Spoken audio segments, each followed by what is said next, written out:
So Mount Lee, going up to, here's the core stations, drag and drop. You don't have to name your file, but just drag and drop, open it and just name it later. That's what's going on. With what? You're not naming the project, right? No, you did that. You could do that later. Okay. Yeah. So here's your 3 core stations that we dropped in. Okay, the next files that you go to are the TO2 files. Those are the observation. Yeah. The points. Okay. Yeah.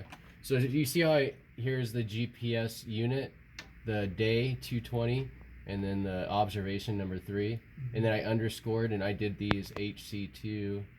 I just labeled them all before the TO2. So you just drag and drop these.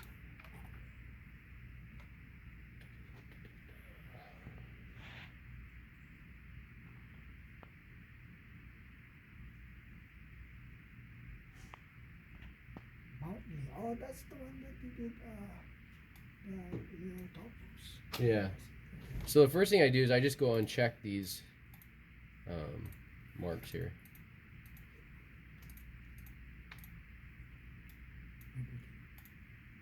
Yeah, and even in the TBC class, they said to uncheck them. Okay.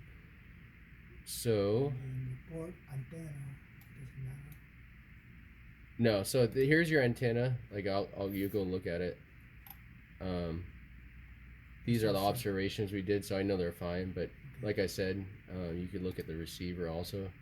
It'll tell you like the reference type, the manufacturer, the type of unit that you use, your serial number, and everything.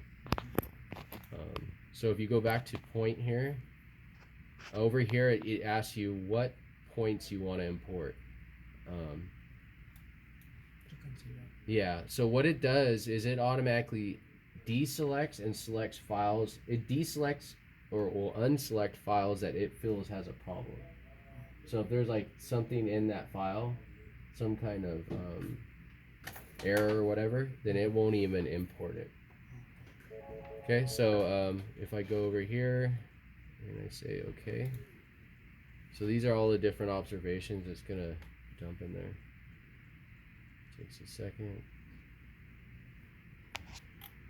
Okay, so here is my observations, right?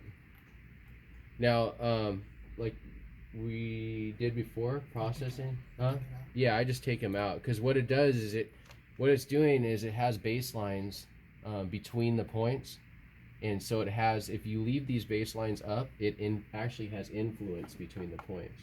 If you don't want to have influence between the points, then you just take them off. You just highlight it and delete it? Yeah, so delete. See that you're going to have influence between these points.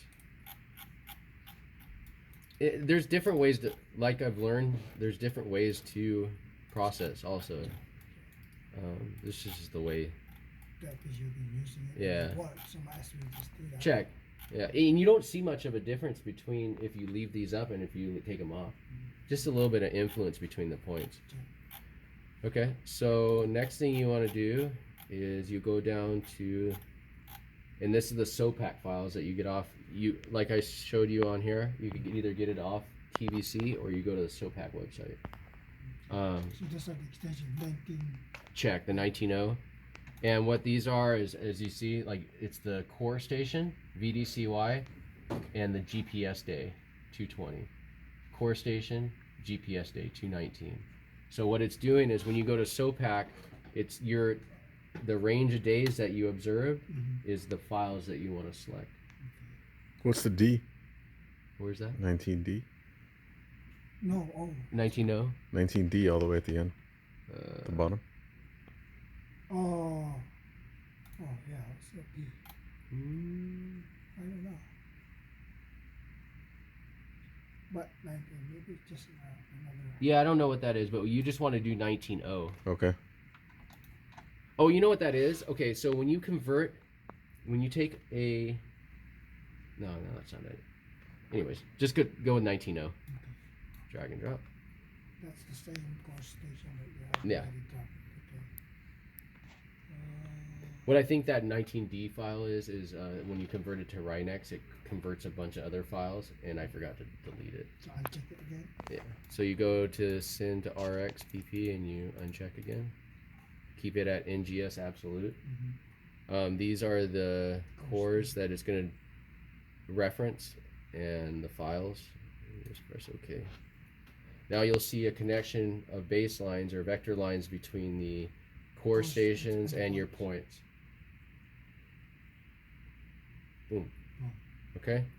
So I deselect the Connection between the cores, yeah. Okay. So there's no influence. It doesn't matter, to be honest with you. These cores are fixed, so there's going to be no influence. I deselect them anyways. Yeah, so each core is connected to the point that you have. Check. Okay. So you can see the baseline or the vector line from JPLM is going to our points, from VDCY to our points, and then from SIT1 to our points. Okay, so now you have these in, right? So back. Yeah. So what ephemeris? So let's go to Ephemeris. What you do is you go up here to Survey, under the Survey tab, Ephemeris. Internet Download, Yeah. IGS Final Orbits. Okay, so that's what I was talking about with the. These are the Ephemeris files. What I was talking about is if you want 2 weeks. 2 weeks and under, you're gonna get either ultra rapid. I mean, that's like if you're trying to process them within a day or two. But typically under 2 weeks will be rapid, and if you want to wait 2 weeks, it'll be final orbits. But it's better if I know. Yeah, I always wait if I can. I've done it without. So I just double click on final orbits. So what it's doing is it's saying your project time span is, it wants to collect the ephemeris files for that time span, and it's saying it's 48 hours. So basically it's 8/7 to 8/8. I just click OK. You'll see the files come down here. Let's see. It's downloading the IGS files, which are the ephemeris. Oh, so it's already there. And you just it's go already inside the TUC. check. So you just go import, and you won't see anything. Yeah, No. Well, no. If you go up to your Project Explorer, I'm sorry, you can see all the files that you dropped in. So we know we started with the core stations, the data files. We went down here to the TO2 files, which is your receiver files. Here are your 19.0 files, which is the SOPAC, and then we dropped in lastly your ephemeris. Okay, so just close this. Okay, so we're here. You're ready to process now? Yes. That's the one that you're going to go to constrain. Well, first you want to mirror merge points. Okay, so like I was saying before, the SOPAC files is saying the relationship between a core station and the satellite is here, but we want to move it over to the actual point. So here's the core location with the triangle, and here's the circle is what we're gonna move from the circle to the triangle, because the triangle is a fixed core I position. remember this now. So what you do is you go up to Survey again here and go all the way under merge points. Okay. Click on it. It brings up this window. All you do is highlight, go to this plus. We want to fix it to this. Okay. So it will merge that core station. Yeah. I do it one at a time. Let me just see something. Yeah, I just do one at a time. Yeah, so see this? See the point ID? It says you click on this, it automatically clicks it for you, but just double check. It says final position or final point. So you want that click because it's going to move this JPLM. See this JPLM, which is this, Yes, to that. to this. Yeah. I see. So watch when I go apply. See that move over? Okay, yeah, I saw it. Okay. So now you're gonna do to the other one? Yep. So now I go down here.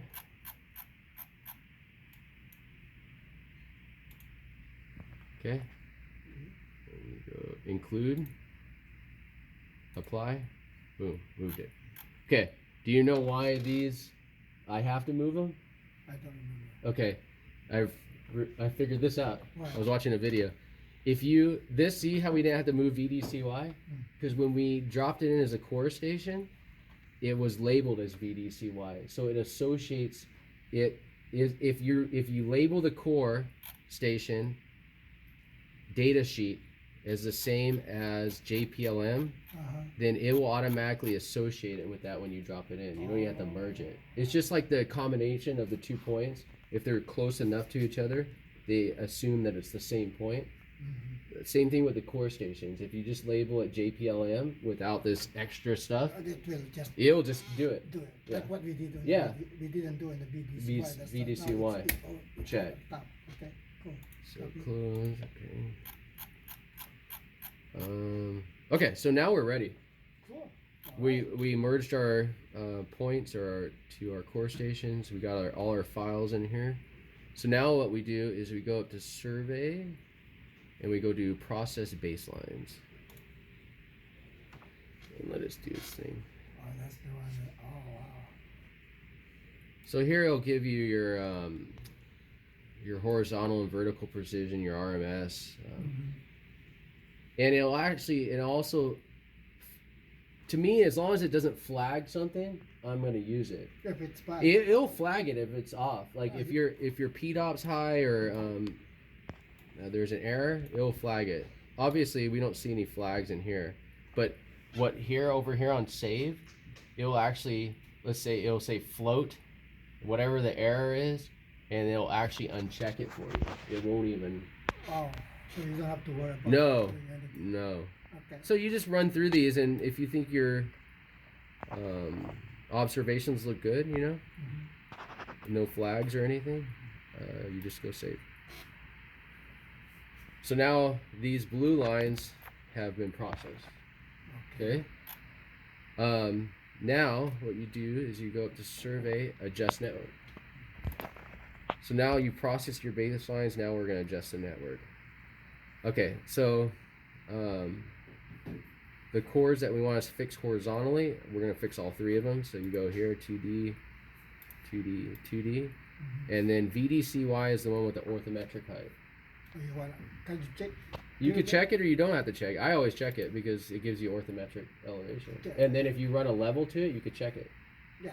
Does that make sense? Yeah. If you're using a 2000 adjustment, you could run to these points and you should be relatively close. When you're checking one only, can you check the 2? No, because that's another thing with these data sheets. Some of them have orthometric heights, some don't. Okay. So VDCY, check. It still has a reference to the ellipsoid, but it doesn't have a reference to the geoid. How do you know which core station has ultimate decay or not? You have to actually go through the data sheets, I think. Yeah. Okay, I'm just asking. But you'll know right away when you drop it in here, Okay. and you won't see, it won't have an elevation. I see. So it'll give you, you can fix a height on the ellipsoid, but we're fixing a height on the geoid. Does that make sense? Yeah. If you don't have an geoid or orthometric height, you could fix to one of the ellipsoids, but it's kind of pointless. Okay, cool. So anyways, what we do is we go to adjust. Okay, so it's adjusted, right? But it says it's failed. Remember? I don't remember. Okay, so what you do is, this is a Yeah, I remember that. Chai. Do something. I hate to forget the name. It's a chi-square test. Uh-huh. Okay, so just my understanding is you want to be at 1. Okay, that's your scalar factor is 1. So if you're close to 1 below it or close to 1 above it, then you're fine. You don't want to be higher than 2. Okay. That's just from the TBC classes I've been to. Okay. So this is 0.66, right? It's pretty good. What it's telling you, the way they described it is this reference factor and scalar and the chi-square, it's telling you how many errors you have in relationship to your network. So if this post-process vector is your reference factor is like, let's say 10, then you know your error is big in your network. But if it's close to 1, then it isn't. You could read more into it, but But it's what you're gonna do if it's just like 10, you can uncheck it or something? no. Then you start playing with the. That's when you start getting into stuff. But then that's when you start playing with the core station. So you might you might look at it and say, you know what? There's a lot of error coming from sit one. I'm gonna drop sit one completely and just process using these two. It kind of comes down to a process of elimination. For the most part, if you have no errors in your, I mean, if you do good observations in the field, and that's, I can't emphasize that more. What you do in the field reflects so much on this. So if you have good observations in the field, this is going to be close to 1 almost every time. And for the most part, all the jobs I've done, it's pretty close to 1. Yeah, because you guys doing it Yeah, for a while I might already. get up to 2. Yeah.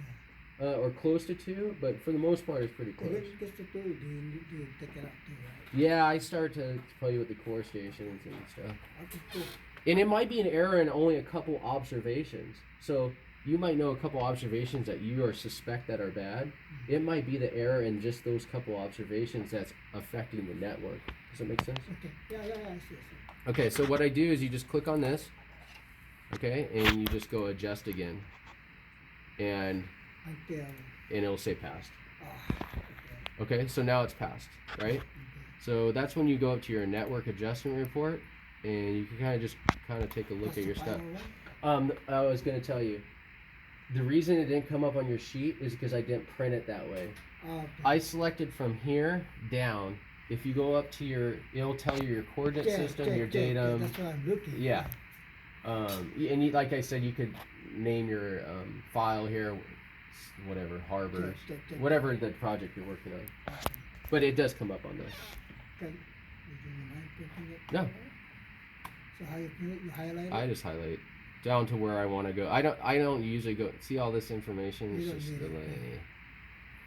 So I just go to adjusted grid coordinates. You could look at the error. Yeah, we thing. can for now. We just print and then I play with it. You run it. I'll just go down to the ellipse error, Okay. and I just go print. So that's it. The process is done. Yeah.